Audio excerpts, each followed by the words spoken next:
Jafar train బందీలను విడిపించేందుకు rescue operations కొనసాగుతున్నాయి. Baloch liberation army Pak మిలిటరీకి మధ్య ఎదురు కాల్పులు కొనసాగుతున్నాయి. గడిచిన 24 గంటల్లో 155 మందిని రక్షించింది పాక్ సైన్యం అంటూ చెబుతోంది పాకిస్తాన్.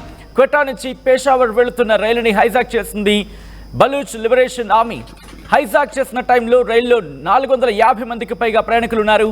మారుమూల ప్రాంతంలో టనెల్ ఎంట్రీ దగ్గర ట్రైన్ను హైజాక్ చేసింది బలూచ్ ఆర్మీ. ఇప్పటి వరకు కాల్పుల్లో 30 మందికి పైగా మృతి చెందారు. ట్రైన్ హైజాక్ చేసిన వీడియోను రిలీజ్ చేస్తుంది బలూచ్ ఆర్మీ. ఆర్టీవీ స్క్రీన్ మీద ఆ వీడియోను మీరు చూడడం జరుగుతోంది. బలూచిస్తాన్ నుంచి చైనా, పాకిస్తాన్ వెళ్ళిపోవాలని బలూచ్ ఆర్మీ డిమాండ్ చేస్తోంది. విజువల్స్ మీరు చూస్తున్నారు ఆ ఘటనకు సంబంధించి.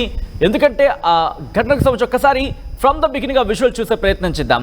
ఎందుకంటే ఆ ట్రైన్ని ఎలా పేల్చేశారు, దాంతోపాటు ట్రైన్ ఎలా వచ్చింది, అదంతా కూడా ఆ వీడియోలో క్లియర్గా ఉంది. అదిగోండి, అదిగో అదిగో అదిగో మీరు చూడొచ్చు. అలా వెళుతున్న సందర్భంలో మీరు చూస్తే కనుక అదిగో ఇంజన్ దాటిన తర్వాత అదిగో